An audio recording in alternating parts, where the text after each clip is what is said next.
Jeff. How are you? Hey, Amelia, doing well, thanks. How are you? I'm good. I'm good.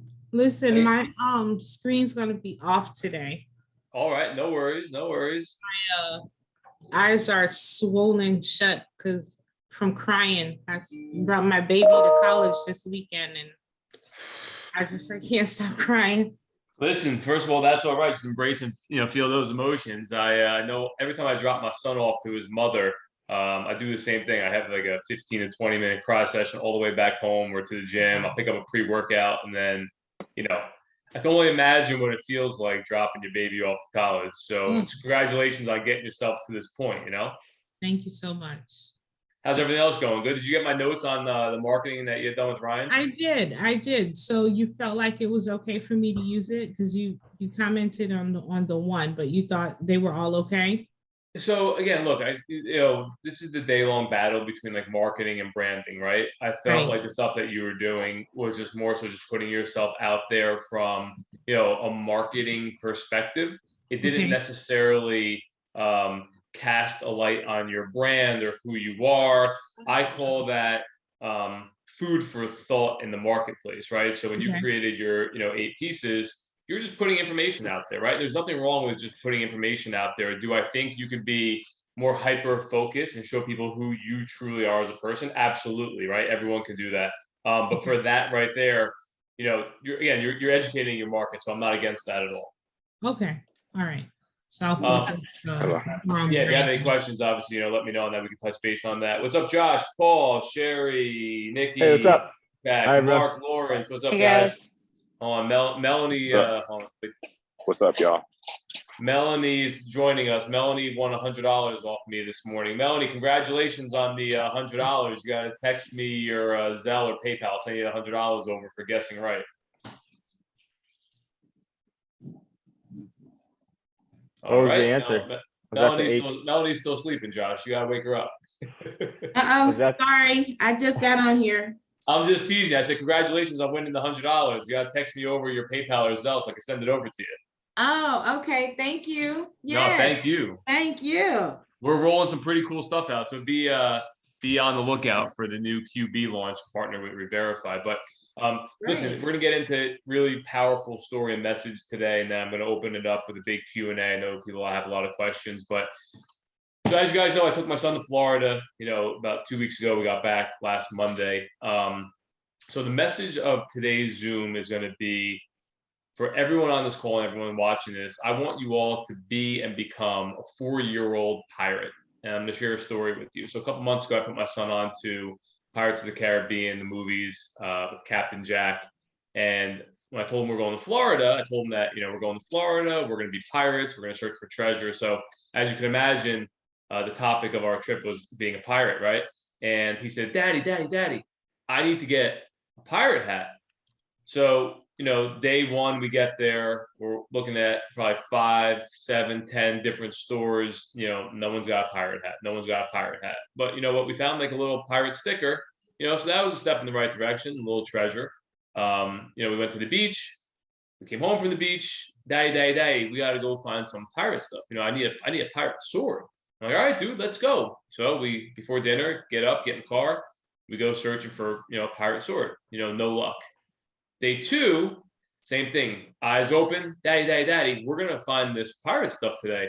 I'm like, yeah, son, we are. So we go, to a couple more stores. Now, the island that we went to is only 9 miles long, and the majority of the stores are very condensed, probably in like a 2.5 mile, strip. So we went all the way to one end and all the way to another end. And obviously, there's some stores that we didn't think had any pirates in them. So we finally go to the Lighthouse Cafe, and there was a 30-minute wait. And there was a store to the left of it. And I've known the store for quite some time, so I've been going there for many years. So we go into the store, and you want to talk about striking gold. We walk in, and right when you walk in, there's this whole little kiosk set up, and it's an islandy store of all pirate stuff. There's a pirate treasure chest. There's pirate fake gold coins. There's an Mm. eye patch, right? There's a pirate sword. There's a pirate map. Everything that you can imagine was here in the store, right?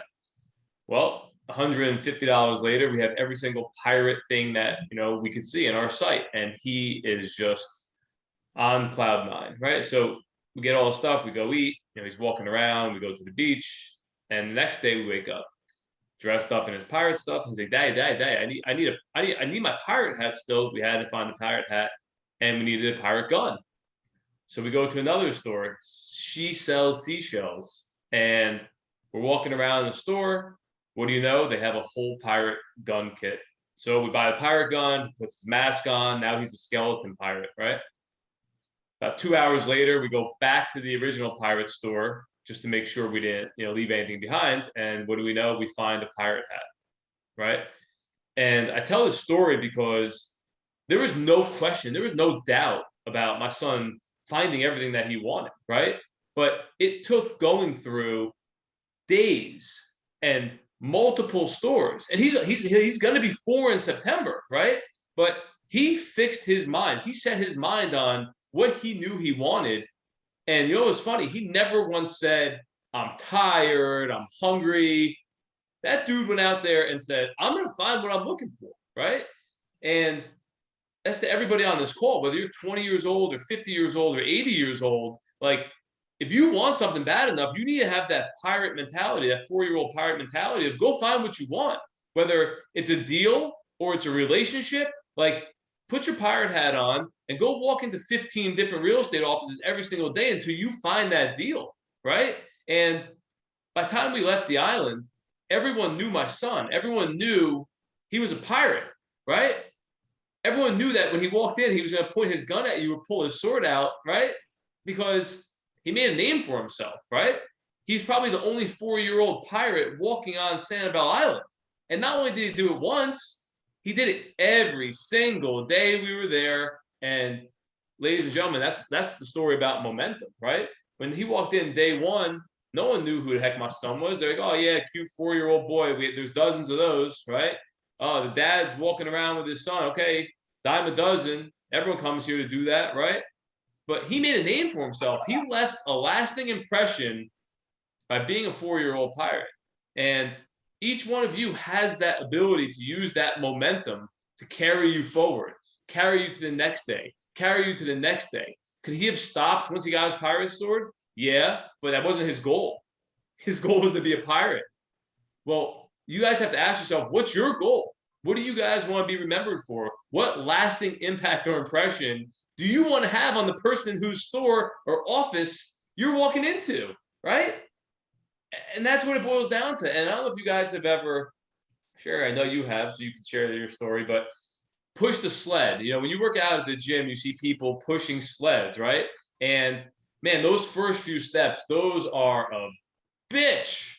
You're like, damn, I shouldn't have eaten that, taco last night. Man, I shouldn't have those drinks 2 nights ago. Shit, I really shouldn't have had, that extra ice cream. But you know what? Once you get those steps going and you start building that momentum, yeah, it's hard. But as you push that sled, you get your momentum, right? You find your groove. And then you know what? You trip or you fall down or your foot slips. And now you're at a stop again. You're at a dead stop. And you know what's going against you? All that weight on that sled. And while you're not moving backwards, it feels like you're trying to move a brick wall. And then what happens? You get your groove, you get momentum again, right? So your key is to not stop the momentum. And, I text Paul Rogers, and I love breaking Paul Rogers' chops because I respect the heck out of him. I don't know where the heck he was. I thought he was on this call. I probably fell off. He probably taking his nap time, I think. But I said, Paul, every time you stop, you have to start over. And if you've played Jenga, if you played any type of video game where once you die, you have to go back to the starting line, like that's very discouraging, right? So even if you do one thing for 5 minutes a day, 7 days a week, at least you're carrying that momentum forward. And again, I'm not telling you to work 12-hour days or 15-hour days like I used to, 24/7, 7 days a week for years straight. I'm not telling you to do that. I'm telling you, just do one thing every day that's going to carry you forward with momentum. Though you can't stop. I'm not telling you don't take days off. You can still take a day off and shoot one of your clients a text message. You can still take days off and go to the gym and talk to everybody about the real estate market, right? That's still doing something, but it's doing it on your own time, right? So while I said this was going to be a very short and impactful message about momentum and carrying yourself forward, You guys know what you love to do. You guys know what you like to do. Take what you know and like to do and use that as your momentum to carry you forward with your business, because you need to integrate what you love to do and what you like to do in your business. And you need to get back to being that 4-year-old pirate in this world that doesn't want you to be a 4-year-old pirate. But if you become a 4-year-old pirate, you're going to find that treasure, and you're not going to stop until you find that treasure. So that's today's message. That's all I got for you as far as momentum goes. I'm going to open it up to questions and stories. And if you have a personal story, feel free to share that. If you have questions, feel free to ask. And the hotline's open. So go ahead. Yeah, actually, Jeff, I want to add in there about the momentum can swing the other way too. You could be on a bad kick, and stopping it is actually a big thing. I mean, I could tell some people know I document my struggles with weight through joking about it on something I call a Fat Boy Fit Club on Instagram. But I've struggled with weight. I've had heart related issues. Just posted today, 7 years ago, about a week ago, 7 years ago, I had a triple bypass. So keeping, healthy is important for me. I could tell you, I get on negative, I'll get on the thing where I stop thinking about it. Now I'm trying to lose some weight. I swung the momentum the other way. So sometimes if you're in a bad streak, just putting a stop to that is important too, and turning it around. I think that's super powerful. And thanks for giving that contrast, like yin yang concept, right, Mark? And I think you're right. I think more people experience, I call that quicksand, right? Quicksand where you're swimming your ass off, you're trying your best just to maintain. And as you're fighting, you're actually drilling yourself lower, right?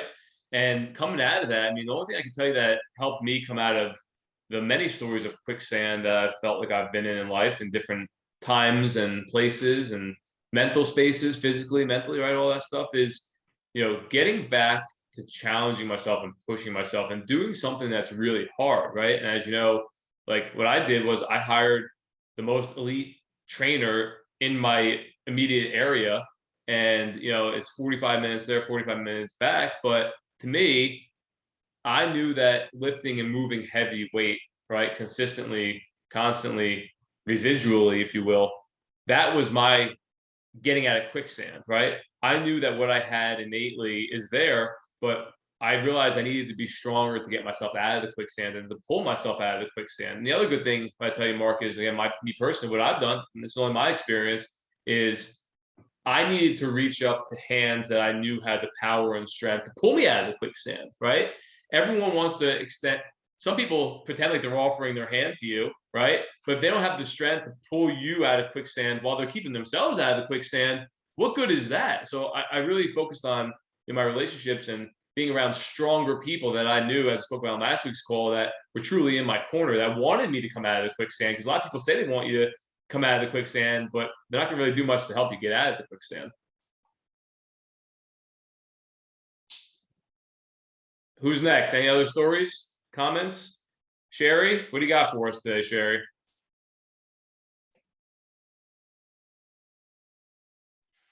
Hi, guys. Sorry, I couldn't find the mute button. I mean, not much. I mean, I guess I could pretty much relate it to everything that's going on right now. Obviously, since I started so late in this whole mortgage business, everything kind of picked up really quick in the beginning. And then all of a sudden, everything that happened, as we all know, occurred. And it's, as a person starting, it's difficult to kind of get out of the mindset of, okay, well, I just screwed up. Like, why did I make this change? So it takes a second to kind of reset, take a look at it and see where you can kind of get started again, where you're getting out of that quicksand of, all right, well, no, this isn't a bad move. Yes, this will happen. Things will change. You just got to keep pushing and you just got to keep trudging through, just like, what Jeff was saying at the gym. It's, you got to just push that sled. It gets hard. It gets heavy. It gets stuck. Then you have to push it harder again, and then you'll keep flowing right through it once you get stronger. So it's just a matter of a mindset of just kind of keeping with it and kind of sticking with it and making sure that, yeah, you do send that one text message. I think I talked to Jeff the other day and I was like, oh, hey, by the way, I texted like everyone on our old pipeline. Just, I have no one to talk to right now. So I just texted, hey, how you doing? Hope everything's going well. Let me know if you need anything. Hope you're having a good week. And then everybody just kind of answered back. Like every other day there was a, hey, oh my God, yeah, I forgot. I'm still going to go look at places. Don't worry, I'm still going to go to you guys. I just needed a break. So like it seems like everybody kind of just took a little time off, but they seem to be wanting to come back. And as long as you kind of keep in touch, they seem to want to reciprocate the appreciation of just saying hi. Would you mind sharing your story? Obviously, I see your shirt, your UBL roofing. Would you share everyone your story on, what you did to fill that gap of your time and what made you take on that role where you are there, and also how you're utilizing it to supplement and leverage that business in contact for construction loans, renovation loans, and lines of credit?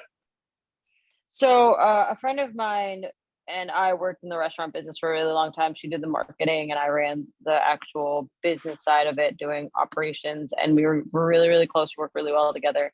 Her husband started a roofing company about a year ago and it's done really, really well. But what I know really well is obviously numbers and finances and P&Ls. So they asked me to give him a hand. And at the time, again, as Jeff knows, I have nothing to do. I don't do well with sitting still. And I wasn't really getting too many contacts. And so I decided, all right, well, I could help you guys in the office. I could also sit and do mortgage stuff at the same time because, I'm sitting at a desk. So I do really well if I have a lot of things to focus on. So once I started doing all of that, once I started collaborating with them and kind of understanding, oh, wait a second, roofs are going to cost them $20,000 to $40,000. Some of them are $100,000, depending on how bad they are.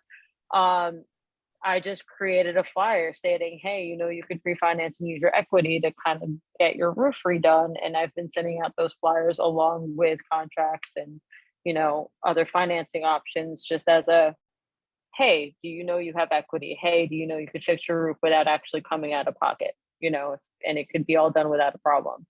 So that's been kind of interesting to see and learning the aspects of roofing and seeing how people actually do need that. It seems like an industry that can kind of go hand in hand. So that's been working out pretty well. Yeah, I think that's awesome. So everyone, if you take anything from that message, I'm not telling you to go work for a roofing company. I'm telling you to reach out to roofing companies and maybe include your flyer and information. And most people don't have $20,000 to $40,000 just lying around for the day that their roof has a leak, right? Most issues get patched up, and then there's no more patching. Now you need a new roof, right? So, you could utilize an FHA 203K loan. You could use a regular conventional cash out. You could do a line of credit, right? And branding yourself with, local roofing companies. It's a free lead source, right? People are constantly calling them to get their roofs fixed that they needed done. And like I said, most people aren't going to say, hey, Mr. Roofing Company, here's 20 grand. Let me pay you up front. Here's 40 grand. Let me pay you up front. It's probably like, hey, I'll give you 5 now, 10, maybe in 2 weeks, right? And break it out over installments. So if you're able to, work closely with the roofing company and say, hey, look, we're going to get Josh this 40,000 cash out of his equity. If he pays you in one lump sum, can you do it for 39,000, or can you give him a little discount if he pays up front, right? And I'm sure every single roofing company would like to clear up their accounts receivables. And if you can get them that, full-time shot payment, you could be a very strong resource to them, and then you guys work hand in hand with them. And who knows what that turns into long-term. Maybe they need to buy a new property, or maybe they need to buy a commercial property to move their business into, right? So like the amount of legs and traction that could get everybody is just, tremendous and astronomical. So Sherry, thank you for sharing that. Anything else? Yeah, what's actually interesting about being just in the office is that a lot of realtors actually contact here for inspections and questions about roofs and inspectors, everything. So it's kind of going hand in hand with everything. So they just know my name and they know who I am at this point. So it's kind of just networking, but different. I mean, you put yourself in a position to get paid and get free leads while you're getting paid to get leads, right? And that's what I think is like the most valuable thing about that. Everyone should learn from that. Does anybody else have anything to say, or comments, questions, thoughts? Josh, you got anything for us today? Yeah. So when I think of the word momentum, one thing, or a lot of things come to mind, but one specific thing comes to mind, and it's from the book Good to Great. I don't know if anyone has read that or has heard of it. It's a fantastic business book. It's from Jim Collins, and within the book, he talks about something called the flywheel effect. And in essence, in short, a flywheel is this very big, very heavy metal wheel. And it takes a lot of energy, a lot of effort, a lot of endurance, a lot of persistence to get the wheel to turn. but once it starts turning, it's really hard to stop. So that just, that bottles up the idea of momentum, right? It takes a lot of dedication and effort to actually get to the point where you get that momentum going. And I relate that back to, we talked about working out, going to the gym and things like that. I relate it back to that because with me, I'm the type of person that if I set a goal, I'm going to do whatever I can to achieve it. But the way that I do that is that I get to the point where you wake up every single morning at 5 a.m., you go to the gym, you work hard, you have set workouts, and maybe your goal is to lose X amount of pounds or put on X amount of muscle. The second, and it takes a couple of weeks, but the second that I start to see any sort of result, that's the moment where I'm like, all right, this is working. I need to keep doing this. So like, that's the moment in my flywheel where the wheel is actually spinning. And it's really hard for me personally to just let that stop, right? Because I've seen what my hard work can do. I've seen the results from my hard work. So it makes it that much more easier the next morning to get up, and then the morning after that, and the morning after that, because I know that it works if I just continue to, stick with it, put in the work, and actually see that momentum going. So, yeah, that's just something that's, obviously for my personal life and what I do in terms of working out. But I think in business, it's very similar. There's so many parallels, right? So once you start to prospect and you're reaching out to realtors, you're going to open houses, and you just stick with it. And sure, you're going to get a ton of no's and a ton of rejections, but that's the second that you get that yes, or the second that you have a fantastic conversation with a realtor and they're willing to take a chance on you and give you that deal. That's that moment, like I was saying in the gym, where I see a result and I'm like, okay, this is actually working. And it's really hard for me to actually stop doing that stuff. So that's just me from my personal experience, both personally and professional. Yeah, and thanks for sharing that. And I think like anything else, once you get a taste of that, right, that win or that, hey, this is paying off, everyone has this because they're human, you become addicted to it, right? Yeah. And then you want more of it and more of it. And you're like, well, then what can I do if I do this? Oh, imagine if I hit 10 open houses opposed to 5, like I could double my results. And now it all becomes quantifiable, right? Yeah. No, there's no way to quantify hard work, right? Because it's different for everybody. What you can quantify is how many people you talk to, right? How many open houses you go to, how many books you give out, how many hands you shake, how many business cards you collect. Those are numbers, right? And you can't lie, you can't fake those numbers, right?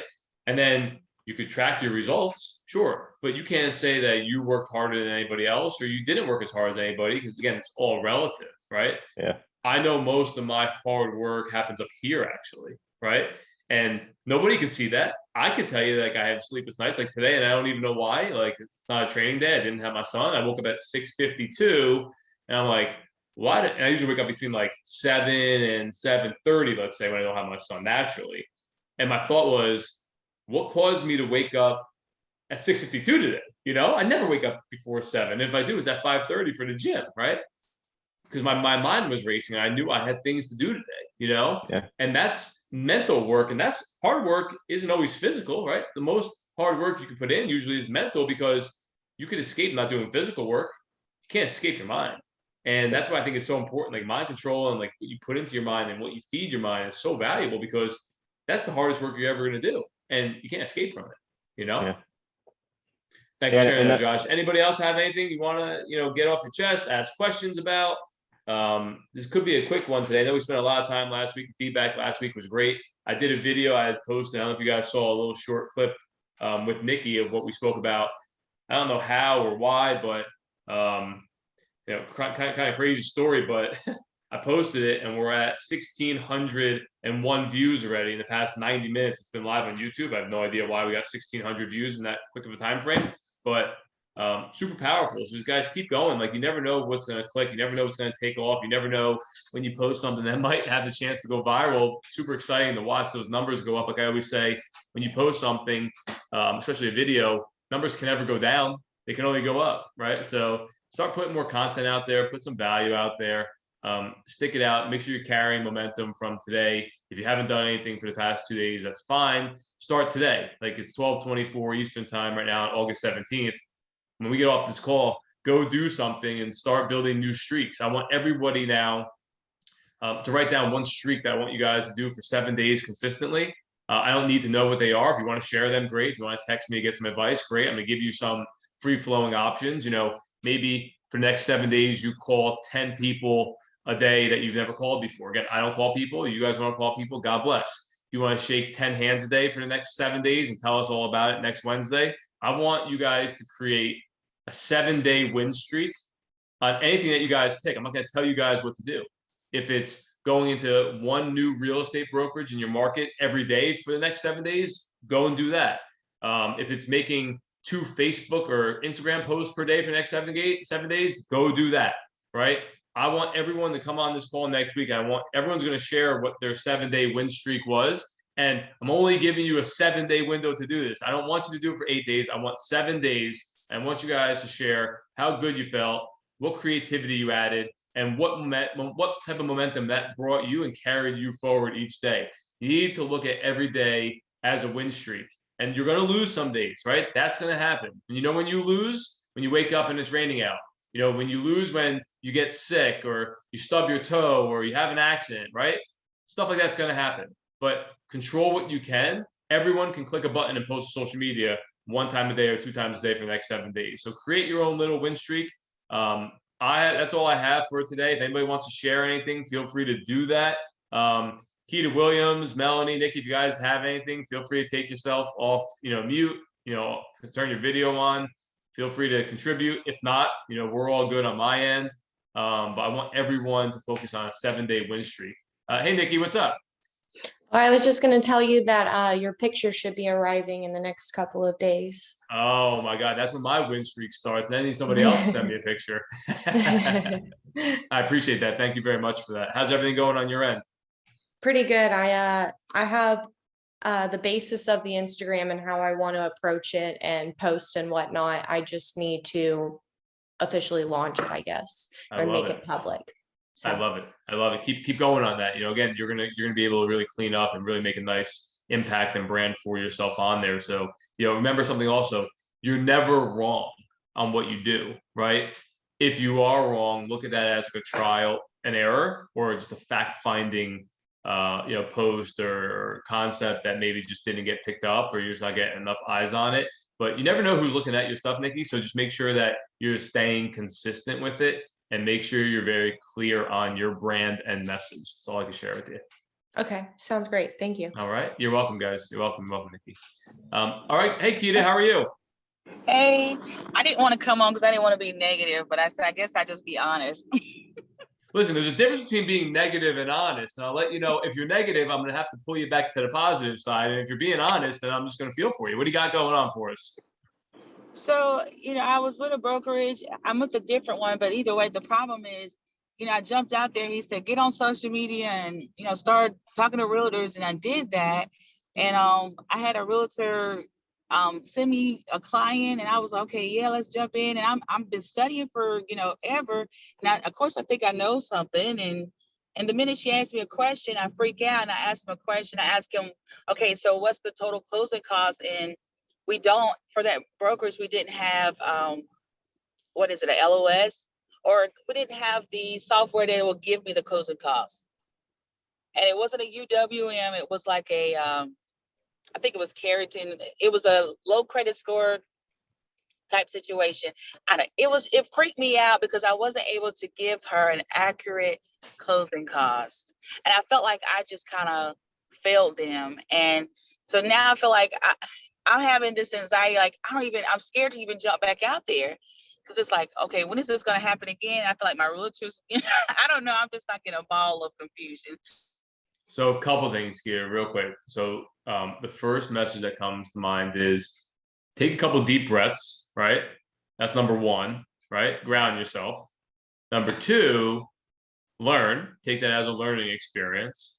And three, probably the most important and powerful message on top of giving you those two little, like, let's bring you back up to neutral, is it's why the value of a human is so valuable and irreplaceable, right, in our business, because technology is going to fail. Technology can fail.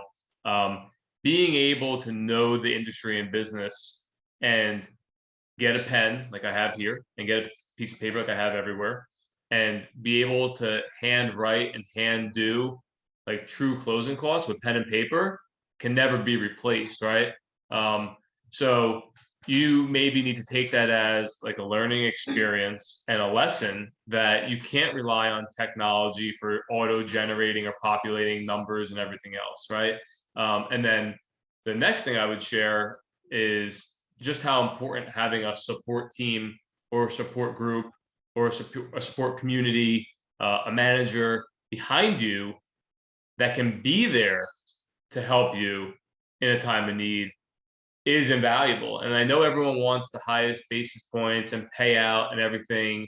I'm 15 years into my career, and I can tell you for a fact that I personally don't have that currently, purposely, because I know what it's like to not have support, and I know what it's like to pay a cost of a premium to have endless support when I need it. And if and when I don't get that, I have to remind everybody how much I'm paying and giving up of my profit or money or revenue or basis points, right? To have that support.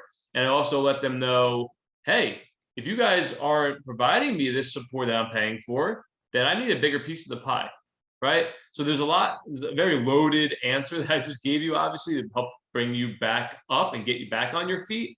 But here's what I can tell you. While you're always going to remember this lesson and experience, it's now your goal to figure out how to never let this experience happen again, right? And there's nothing wrong with being wounded or scarred. Some of the most painful scars we have aren't visible, right? And they're internal. And this is one of those internal scars that you're never going to forget. But the good news is no one else can physically see it on you. So the only thing that's preventing yourself from getting yourself back out there is fear, and we need to knock that fear out. If you don't mind, I was also going to add, not specifically closing costs and numbers, but when it comes to products and programs, I was taught that if you don't know the answer off the top of your head, let them know that and say, hey, I don't have that information right now. The Fannie and Freddie are constantly changing their guidelines, but I will get that answer to you as soon as possible and let you know. Nikki, And that's that, $1 trillion advice. Yeah. yeah, that was because I had the same situation with a product and didn't know the answer and freaked out, but I didn't know how to get back out there again. And because obviously I was going to be hit with other questions over time that I wouldn't know off the top of my head. And that one piece, dollars. And I'm like, that one thing.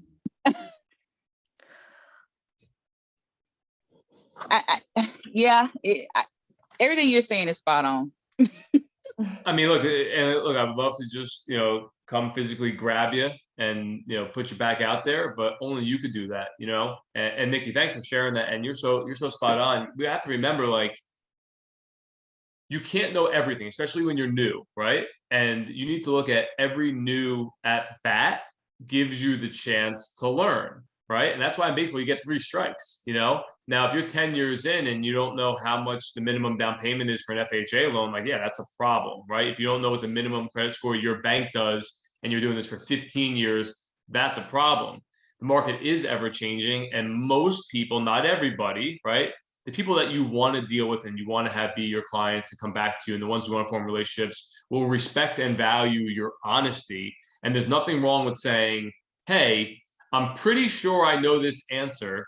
Let me just call my manager or boss or VP or whoever and just confirm. So that way I give you the 100% concrete answer. And your goal then becomes call someone that you know is going to give you the right answer in the shortest time frame. So 2 minutes later, hey, Paul, just confirming that I got you the answer. We're good to go. It's exactly as I thought. Here's X, Y, and Z. But look, you guys have to get your bumps and bruises in the business, and that's the number one way you learn. The more pain you feel, the more you're gonna not ever experience that pain again, right? You can't control the pain that's caused you early on.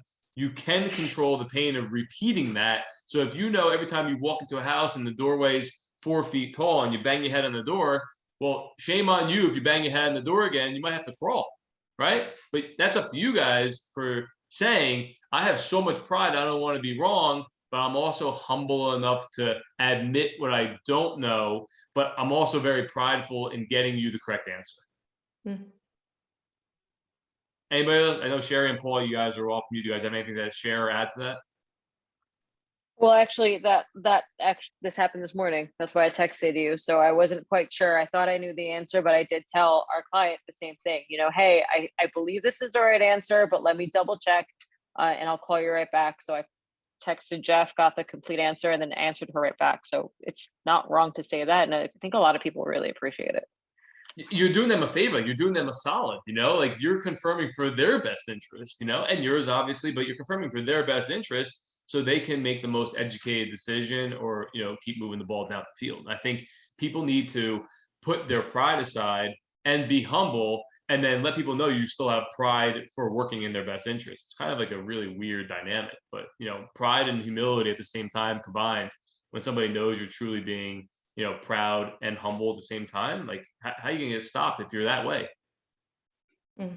I was also going to add that when I would use the phrase, let me double check with my branch manager, I think I know the answer, but let me confirm 100%. I was having issues with my borrowers then trusting my branch manager more rather than me and wanting her to talk. And so when I started using, the guidelines are constantly changing, they're updated every few days. And then, on my own end, I would actually go ask my manager. I think that helped a lot. So I don't always use the whole manager. I usually stick to the guidelines as my excuse for changing. Listen, like completely, and I get that. And Sherry could tell you, and I tell her all the time, like, look, Sherry, you be good cop, let me be bad cop, right? What I'll also tell you is, like, someone like myself, and Nikki, probably someone like yourself, you don't want to deal with middleman, right? Yourself personally, I'm assuming, like, you want to get right to the source, right to the expert, right? Yes. So there is some value to that. So like if your branch manager's doing this a long time and they may be a better fit, maybe you do, I say, pass them off or give them that access, on an individualized basis, because they do know more than you. And that's okay, because you're still new. You're 23 years old, right? Yeah. So like, yeah, people are probably going to want to talk to me more than they're going to want to talk to the person that just signed up and got their NMLS license yesterday, because they want to deal with the expert. But that's what I believe will motivate you at an early age to become an expert. And that's what people fail to realize, is the quicker you become an expert, the more the right people are going to want to know what's in your brain and deal with the expert. That's why the people that aren't taking this business seriously, that have no goals or aspirations of becoming the expert, are eventually going to find themselves, doing something else. So if your goal is to succeed and you don't like the fact that they want to deal with your branch manager, use that as fuel to become an expert. Okay. I like that. Anybody else have anything? Yeah, I just wanted to add to that. I think, which, by the way, Nikki, I think that was fantastic advice, because I actually was going to say that as well. But here's like what I think is the most important part of that entire process, right? You don't know something, someone asks you a question that you don't know. Number one, like, you have to have confidence when you're responding to them, even if you don't know that answer. The more confident you are in saying that, hey, listen, I don't know this, I'm going to find out what this is and get back to you by X time or X date. And then number two, actually following through and having the integrity and doing what you say you're going to do and actually getting back to them. Because I think so many people either don't have the confidence, or they actually never end up following up because they're too scared. They never actually went through the work to get the answer. And I think those two things, as human beings, if you can do those things consistently in those moments, you just create the trust with your client and the trust with your customer and the trust of the person that you're dealing with.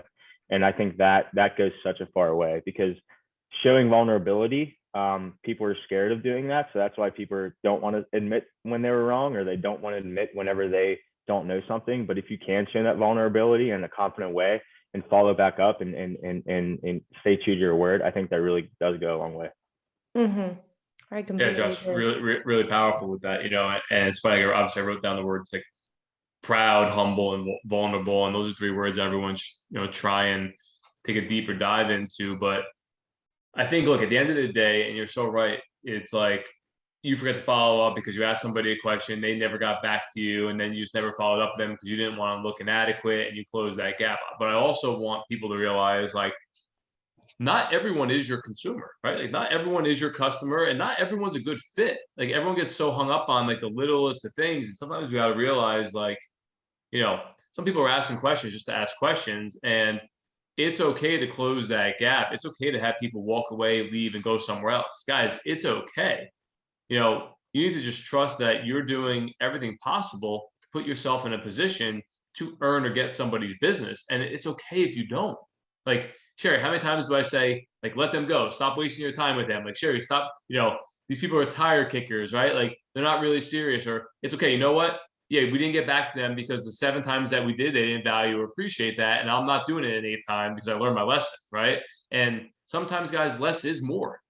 And as you elevate yourself in your career and you become more valuable to yourself and you're more confident, you're going to have that really great ability to know who's a good fit for you and who you want to do business with. Everyone's going to want to do business with you.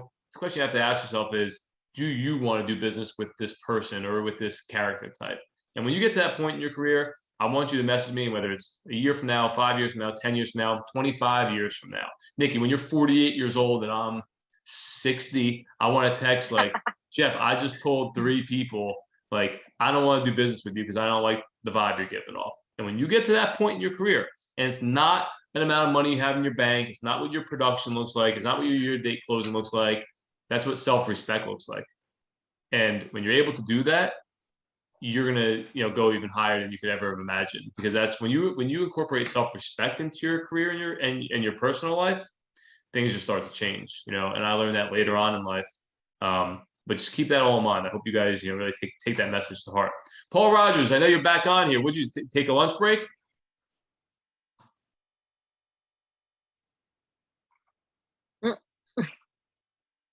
Paul, man, you are letting me down today, my friend. You are letting me down. All right, guys. Well, that's all I have for today. Does anybody have anything else they'd like to share? Melanie, you got anything for us? Deepak? Nope, I'm good. Nope, not at all. Deepak, anything?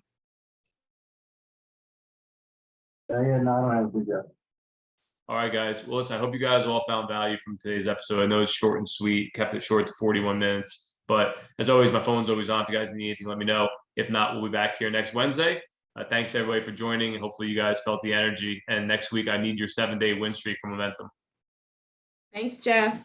You're welcome, guys. Have a great one. All right, you too. Thanks, everyone. Bye.